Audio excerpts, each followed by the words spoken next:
et à tous les collèges pastoraux. Alléluia. Amen. Merci pour cette marque de confiance. Alors nous sommes un peu en retard. Alors nous allons devoir directement attaquer notre message de ce matin. Je crois fortement ce matin que le Seigneur va faire du bien à une vie. Ton amen n'est pas arrivé ici. Je dis que le Seigneur va faire du bien à une vie ce matin. J'ai une matière tellement abondante, mais je ne sais pas comment le dire tout. Nous allons donner l'essentiel. Alors notre sous-terme de ce dimanche, nous l'avons intitulé « C'est que le miracle de Jésus nous enseigne ». 2 points, la résurrection de Lazare. Donc nous serons en train de parler de la résurrection de Lazare. Nous serons en train de décortiquer ou de nous expliquer sur le miracle de la résurrection de Lazare. Sans oublier que le grand thème qui nous conduit pendant tous ces mois, c'est où sont les miracles qui nous rencontraient nos pères. Donc nous sommes dans un mois de miracles. Qui me donne un bon amen?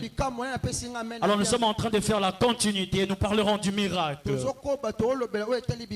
Alors est-ce que l'église peut m'aider à pouvoir lire la parole du Seigneur? Nous sommes des livres de Jean chapitre 11 versets 1er et 6. Notre premier passage. Jean chapitre 11 verset 1er. La Bible déclare: il y avait un homme malade, Lazare de Béthanie, village de Marie et de Marthe sa sœur.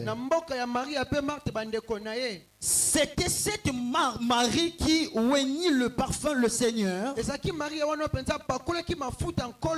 qui lui essuya le pied avec ses cheveux. Et c'était son frère Lazare qui était malade. Les sœurs envoyèrent dire à Jésus: Seigneur, voici celui que tu aimes est malade.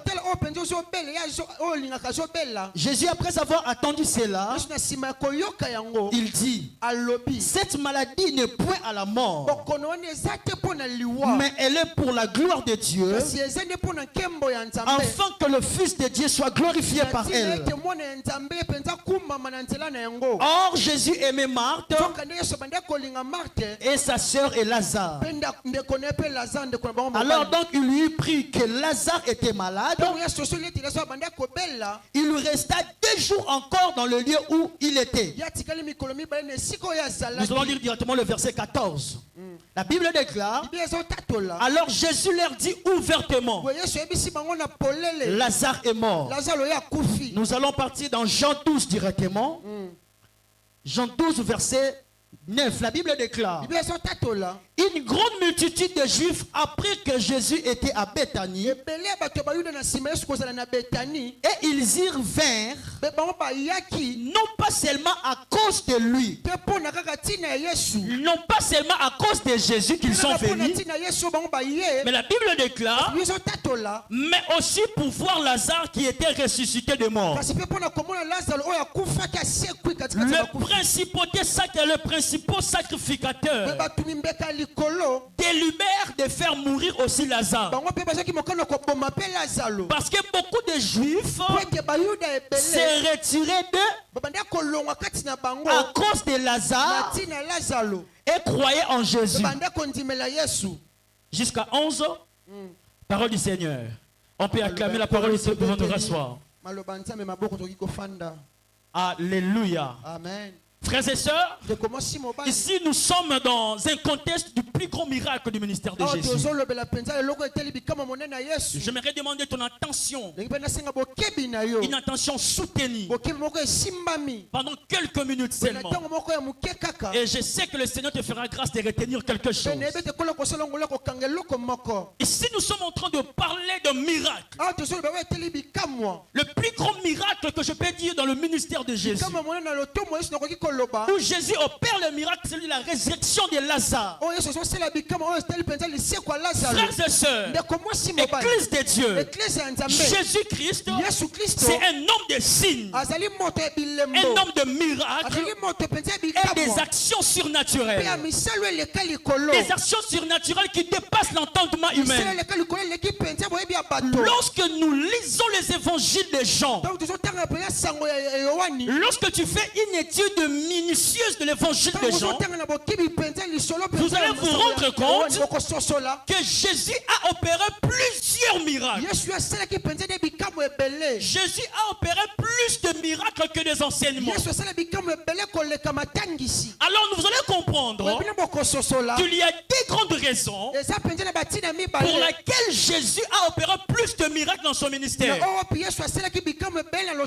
première raison pour laquelle Jésus s'est versé dans le miracle, premièrement, c'était pour attester qu'il vient du ciel. Alléluia. Amen. Jésus faisait des miracles pour attester qu'il vient de Dieu, pour attester qu'il est envoyé de Dieu. Écoutez, frères et sœurs, si Jésus-Christ dans son ministère, il n'y avait que des discours sans miracle, Jésus ne serait pas différent de ceux qui viennent de la terre. Jésus pour montrer aux hommes, Jésus pour révéler à l'humanité qu'il venait de Dieu, il devait opérer de miracles. C'est Nicodème qui nous le dit. Le livre de Jean chapitre 3, le verset 1er et le verset 2. Nicodème dit ceci. Mais il y eut un homme contre le pharisien nommé Nicodème, un chef des Juifs, qui veut voir Jésus de nuit. Et il lui dit, Rabbi, nous savons que tu es un docteur venu de Dieu. Alors comment Nicodème connaît que Jésus c'est un docteur venu de Dieu? Il dit ceci. Parce que, car personne ne peut faire le miracle que tu fais si Dieu n'est pas avec lui. Donc nous savons que tu viens de Dieu à cause de miracles que tu opères. La première raison pour laquelle Jésus opérait de miracles, c'était pour attester à l'humanité qu'il venait de Dieu. C'est seulement celui qui vient du ciel qui a autorité sur tout ce qui est sur la terre. Je répète pour dire, c'est seulement celui qui vient du ciel qui a autorité sur tout ce qui est sur la terre. Alléluia. Amen. Alléluia. Amen. Jésus faisait de miracles, une manière de dire à la terre que je ne suis pas de la terre, je suis du ciel. C'est pour cela sur la terre, j'opère des actes miraculeux. Je lève ma main ce matin parce que toi tu ne viens aussi, parce que toi aussi tu viens du ciel. Oh. Il ne croit pas qu'il vient du ciel. Je dis parce que toi aussi tu viens du ciel. La terre ne te maîtrisera pas et tu opéreras de miracles. La deuxième raison pour laquelle Jésus opérait le miracle, lui-même Jésus en parle dans Jean chapitre 14 verset 11. Il dit ceci: croyez-moi, je suis dans le Père et le Père est en moi. Si vous ne me croyez pas, croyez au moins à cause de miracles que je fais. La deuxième raison pour laquelle Jésus s'est versé dans le miracle, c'était pour que les gens croient en lui. L'Église a besoin de miracles pour que le monde croit en Jésus.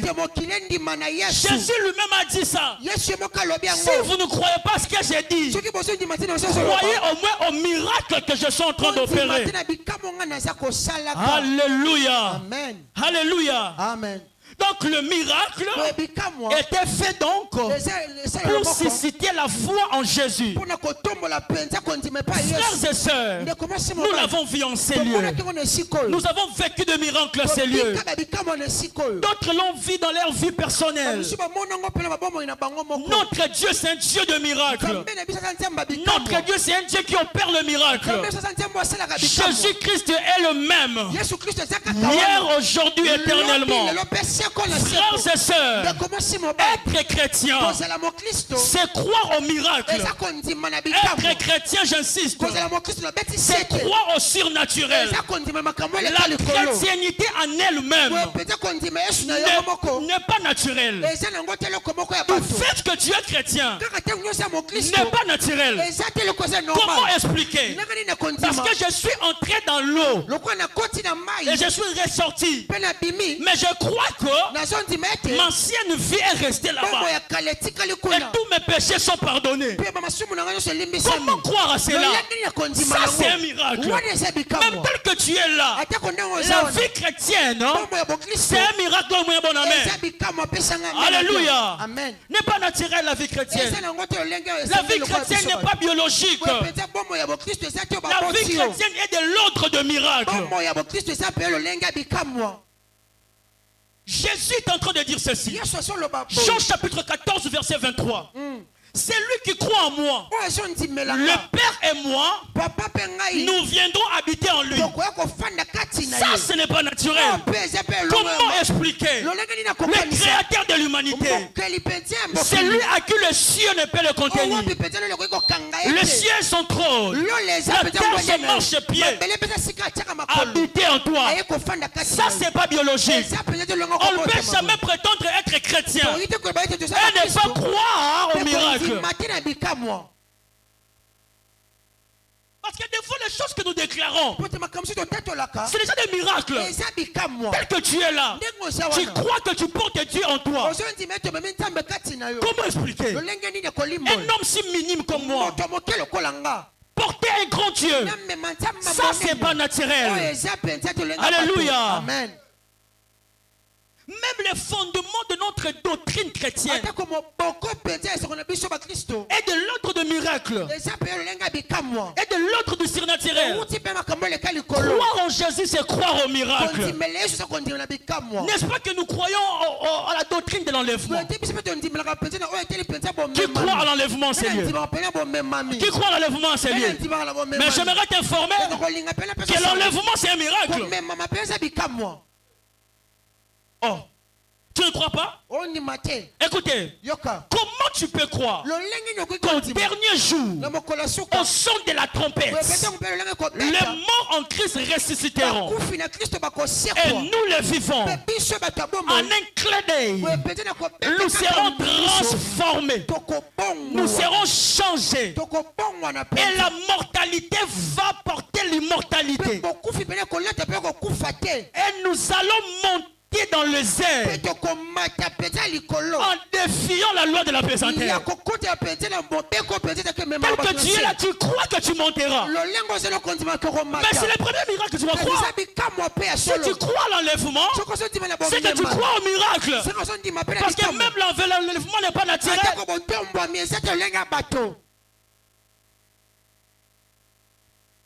Alléluia. Amen.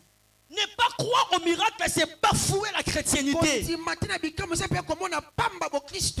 pas croire au miracle, ce n'est pas être chrétien.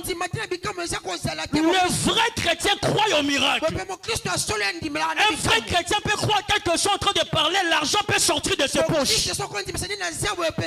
Un chrétien peut croire pendant que je parle, l'argent peut entrer dans son M-Pesa. Qui sont les gens qui veulent expliquer le miracle? On n'explique pas le miracle, on croit au miracle. Voilà pourquoi maintenant on arrive dans le plus grand miracle de Jésus. Écoute, frères et sœurs, Jésus pendant son ministère a fait beaucoup d'autres miracles. Mais je vous assure, aucun de tous les miracles que Jésus a fait pour être comparé au miracle de la résurrection. Je vais vous le prouver. Tu me donnes un bon amen, tu m'encourages d'avancer. Écoutez, Jésus, comme un artiste, comme un chef d'art, pendant son ministère, il a eu beaucoup d'art qu'il a fait. Mais tout artiste a toujours un art qui est plus grand que tous les arts qu'il a fait. Alléluia. Amen. Tout artiste a toujours une œuvre d'art qui soit plus grande. Alors, allons dans le monde musical. Parlons de Moïse Mbiye. Qui est la chanson, qui est la plus grande œuvre de Moïse Mbiye? La chanson laquelle, lorsque tu penses à Moïse Mbiye, directement tu penses à la chanson. Non? N'est-ce pas? Amen. Oh.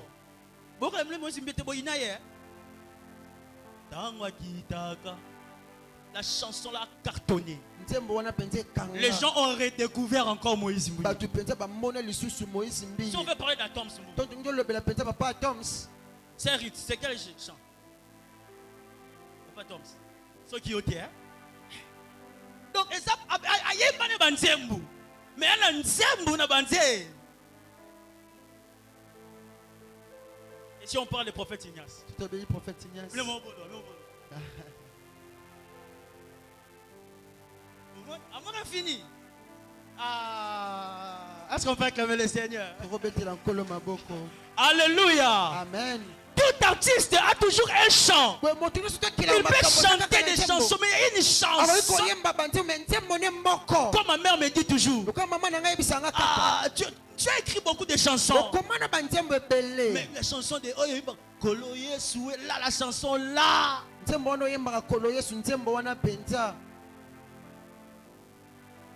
J'imagine quand je l'avais enregistré, ma mère écoutait ça presque toute la journée. Frères et sœurs, alléluia. Amen. Ainsi donc, même dans la Bible, tu verras que chaque prophète a sa plus grande œuvre. Si je peux parler de Moïse, quelle est la signature de Moïse? La mer rouge, n'est-ce pas? Amen. À chaque fois qu'on chante, quand on parle de Moïse, on parle de quoi? Pourquoi? C'est le plus grand miracle qu'il a fait. Lorsqu'on parle d'Élie, on pense à quoi? Le feu. Le feu. Pourquoi? Parce que c'est le plus grand miracle. Et laisse-moi te dire, lorsqu'on parle de Jésus, je t'assure, on fait la résurrection de Lazare. Je vais te montrer que la résurrection de Lazare reste le plus grand miracle. Frères et sœurs, Jésus a ressuscité les morts pendant son ministère. Mais celui de Lazare était grave. Alléluia. Amen. Pourquoi? Le miracle de Lazare, je le considère comme le grand. La régie est de moi. Premièrement, à cause de sa difficulté. Pour ceux qui écrivent, à cause de sa difficulté, le miracle de Lazare, c'était le miracle le plus difficile à accomplir. Frères et sœurs, Lazare n'était pas mort un seul jour. Lazare n'était pas mort 2 jours. Lazare n'était pas mort 3 jours. La Bible dit qu'il a fait 4 jours qu'il était mort. Son âme était déjà séparé de son corps. La Bible déclare, il est donné à l'homme de mourir une seule fois. Après quoi vient le jugement? L'âme de Lazare était déjà devant le jugement. L'âme de Lazare devrait déjà comparaître dans le jugement. Alléluia. Jésus arrive. Il ramène l'âme et il suspend le jugement. Et Lazare revient à la vie. D'ailleurs, la Bible déclare qu'il sentait déjà. Ça veut dire que Lazare était déjà décomposé. Oh là là, oh là là, oh là là, je lève ma main. Je sens que ce matin, il y a une onction de la résurrection. Je sens que ce matin, il y a un miracle de la résurrection. Lazare est aussi le miracle. La résurrection de Lazare, c'est aussi le miracle de la décomposition. De l'arrêt de la décomposition. Si ta vie était déjà décomposée, parce que nous parlons du miracle de Lazare, auquel Jésus a arrêté la décomposition. Au nom de Jésus, que ta vie qui pourrissait déjà soit restaurée ce matin au nom de Jésus. Soit restaurée aujourd'hui au nom de Jésus. Alléluia. Ce miracle a révélé Jésus comme celui qui est la résurrection et la vie. Je ne sais pas qu'est-ce qui a commencé à pourrir dans ta vie. Je ne sais pas là où la mort est déjà entrée dans ta vie. Je ne sais pas là où la mort a déjà englouti ta vie. Mais je suis venu te parler de la résurrection et de la vie. Je suis venu t'annoncer la résurrection et la vie. Je déclare dans ta vie, vive la résurrection au nom de Jésus. Que ta santé vive la résurrection. Que ton ministère vive la résurrection. Que tes finances vivent la résurrection. De la même manière qu'il a fait avec Lazare. Ce matin, tu connaîtras aussi le miracle de la résurrection. Au nom de Jésus. La deuxième raison pour laquelle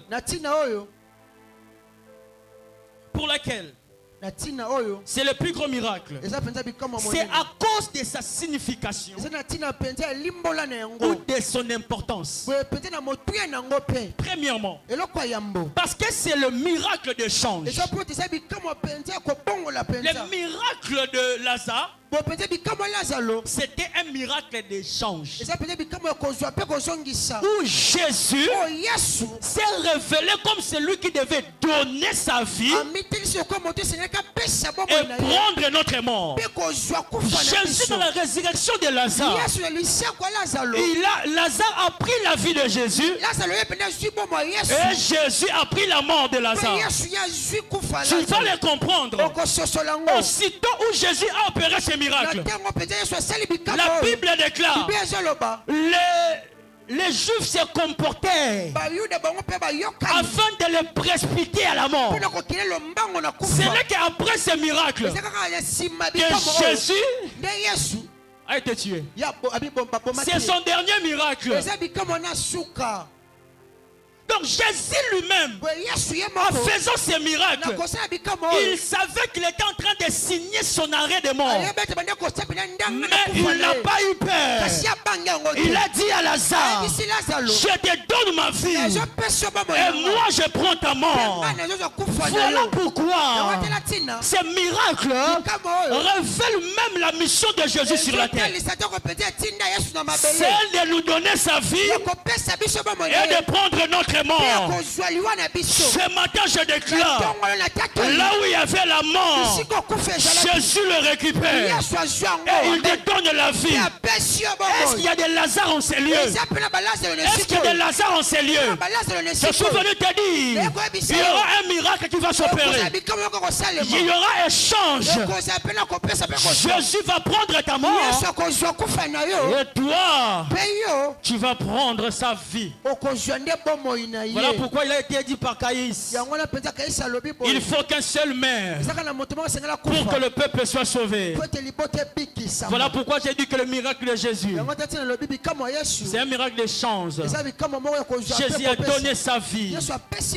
Alléluia. Amen. Afin que nous ayons. Jésus nous a donné sa vie et il a pris notre mort. Je prie au nom de Jésus qu'un échange céleste soit fait ce matin. Que le Seigneur donne à quelqu'un sa vie et qu'il prenne ses fardeaux au nom de Jésus. Et ainsi ces miracles symbolisent tous les échanges entre Christ et nous. Il a pris nos péchés. Il nous a donné sa justice. Il a pris nos malédictions. Il nous a donné sa bénédiction. Il a pris nos maladies. Et nous a donné la bonne santé. Il a pris notre mort. Et nous a donné la vie. En cette fin du mois, vis la vie de Dieu. Tu ne m'as pas compris. J'ai dit qu'en ce dimanche, vis la vie de Dieu. La mort ne peut plus être retrouvée dans ta vie. Parce que Jésus t'a déjà donné sa vie. Vis la vie de Dieu au nom de Jésus. Alléluia. Amen. Ce miracle est significatif. Car c'est après ce miracle une grande destinée de Jésus s'est accomplie. Seulement après ce miracle, une grande destinée de Jésus est accomplie. C'est lui de mourir sur la croix. Jean chapitre 11 verset 53. La Bible déclare: dès ces jours-là, ils résolurent de le faire mourir. Dès ces jours-là, lorsqu'il a ressuscité Lazare, c'est le plus grand miracle. Parce que ce miracle, c'était la porte qui devait introduire Jésus à réaliser sa plus grande destinée. Donne-moi un bon amen.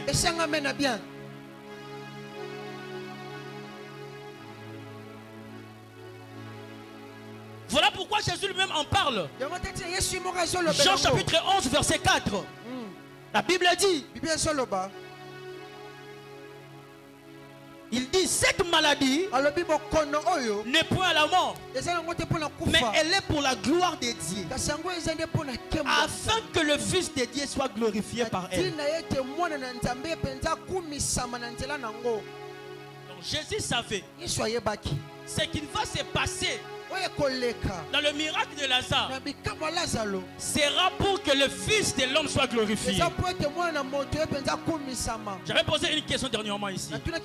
Lorsque Jésus a dit, c'est pour que la personne ne soit pas morte, pour que Lazare ne soit pas mort, mais c'est pour que le Fils de l'homme, le Fils de Dieu soit glorifié. Mais nous voyons Lazare mourir. Jésus a-t-il menti? Ou Jésus a-t-il tapé à côté de sa prophétie?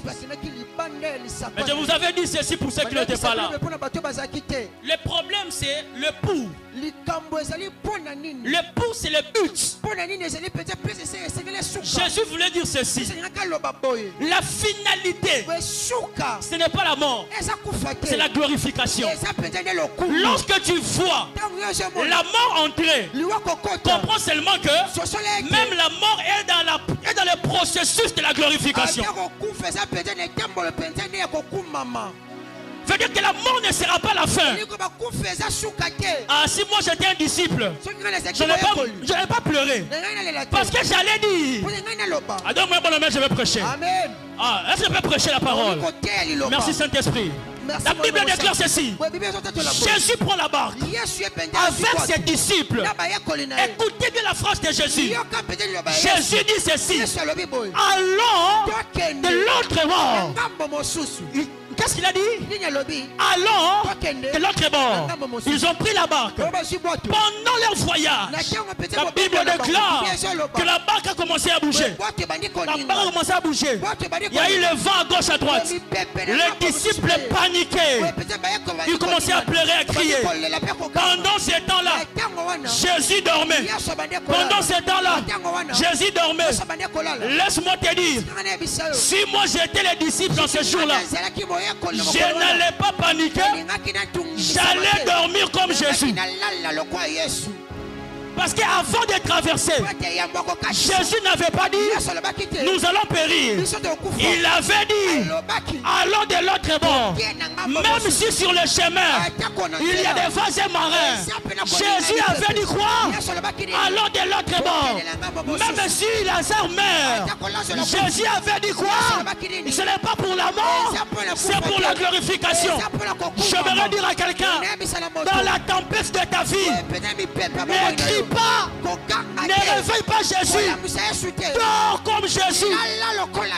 Voilà pourquoi lorsque Jésus s'est réveillé, il les a traités des hommes de peu de foi. Tu sais pourquoi? Parce que lorsque cela a bougé, il ne devait pas paniquer, il devait dormir comme Jésus, parce que la parole était déjà déclarée, nous allons de l'autre bord. Lazare est mort. Bien que Jésus avait déjà prononcé la parole qu'il ne mourra pas. Le problème, ce n'est pas la mort. Le problème, c'est le but de cette maladie-là. La finalité de cette maladie-là.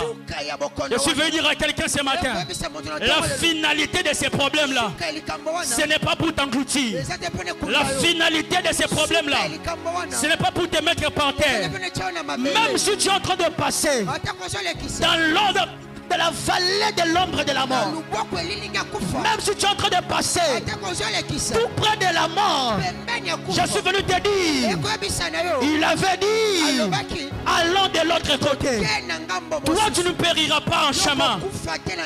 Tu me donnes pas bonne main, ça me décourage. Toi tu ne mourras pas en chemin. Il avait dit à Lazare, tu ne mourras pas.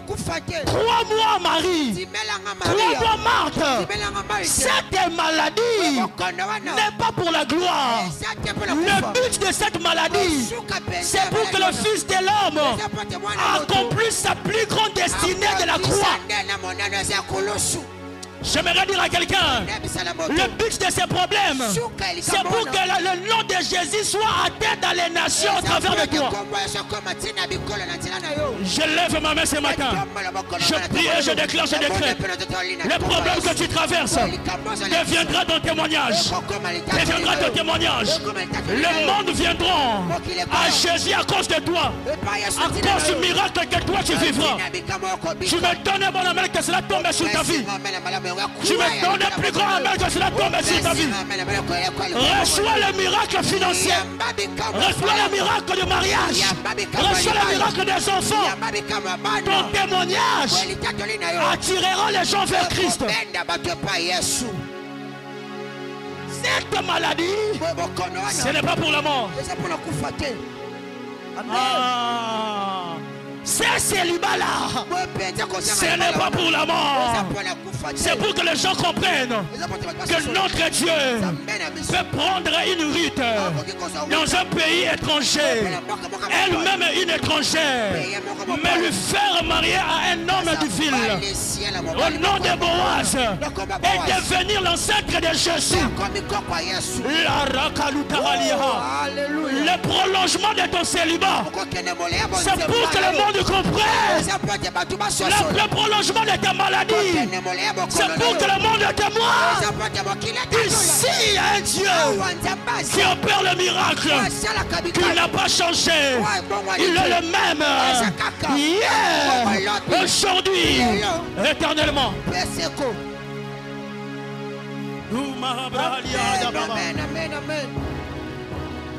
Alléluia. Amen. Oh, laisse-moi aller vite.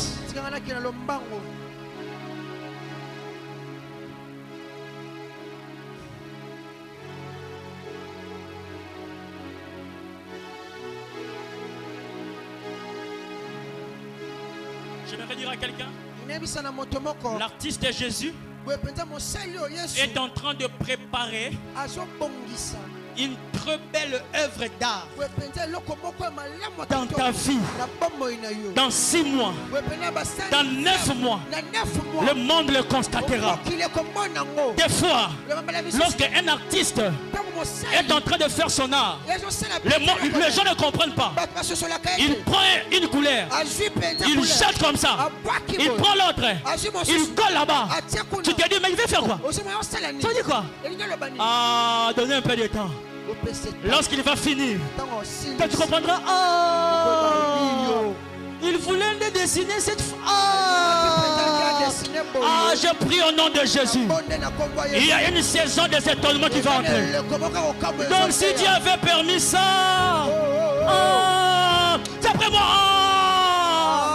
c'était pour ça. J'aimerais dire à quelqu'un ce matin, l'artiste Jésus est en train de faire son œuvre. Et toi, tu seras sa plus belle œuvre d'art. Le monde, les gens viendront de partout pour venir regarder toi. Sa plus belle œuvre d'art. Amen. Amen. Amen. Oh my God.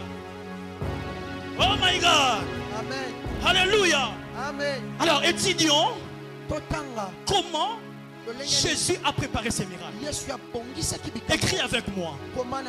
Nous sommes dans Jean chapitre 11 verset 3. La Bible déclare: le cerf de Lazare envoyèrent dire à Jésus: Seigneur, voici celui que tu aimes est malade. Les textes, cette histoire est finie par la résurrection, mais a commencé par la maladie. Premièrement, la première des choses qui annonce un grand miracle qui arrive, c'est l'arrivée du problème.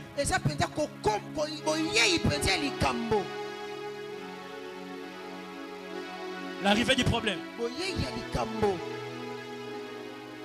La finalité, c'était la résurrection. Mais l'histoire ne commence pas avec la résurrection. L'histoire commence avec la présence d'un problème. Frères et sœurs, les problèmes qui arrivent, une situation difficile, ou encore une épreuve, quelqu'un a dit: il n'y a pas de miracle étonnant sans miracle, sans épreuve accablante. Il n'y a pas de miracle étonnant sans problème accablant. Amen. Bon amen. Amen. J'aimerais dire à l'église ce matin, ayant une lecture spirituelle des événements, lorsque vous voyez une épreuve, dites-vous que dans la cuisine de Dieu, la cuisson de mon miracle a déjà commencé. Lorsque tu vois un problème surgir, ayant une lecture spirituelle, dis-toi que dans la cuisine céleste, le repas de mon miracle a déjà commencé. La présence de difficultés, la présence de l'épreuve, la présence de problèmes annonce toujours un miracle après. Quand Dieu prépare un grand miracle, le premier ingrédient qu'il met, ça s'appelle l'épreuve. Lorsque l'épreuve arrive, l'homme pleure, l'humain pleure, mais le ciel se réjouit. Parce que le ciel connaît les résultats avant même que la pose des ingrédients, avant même le commencement du problème. Le ciel connaît déjà les résultats. Pendant que l'homme se dérange, comment je ferai? Comment je m'en sortirai? Le ciel se réjouit. Parce que le ciel sait, nous venons d'entamer le procédure pour son miracle.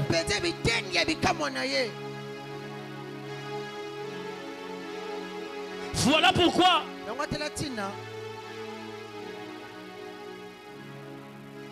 Paul dans le livre de Colossiens, Colossiens chapitre 1er verset 24, partie A, il dit ceci: je me réjouis dans mes souffrances. Je me réjouis dans mes épreuves. Ah, Paul! Dans tes épreuves, toi tu te réjouis. Dans la souffrance, toi tu te réjouis. Il te dira oui. Pendant que je passe ce moment difficile, c'est alors que je me réjouis. D'ailleurs, Jacques aussi nous le dit. Jacques chapitre 1er verset 2. Il dit ceci: regardez comme un sujet de joie les diverses épreuves par lesquelles vous passez. Frères et sœurs, si ces deux personnes nous exhortent de nous réjouir dans les moments difficiles, c'est parce qu'ils savent que les moments difficiles annoncent l'arrivée d'un grand miracle. Quand ça commence à devenir difficile, c'est que ça commence à devenir possible.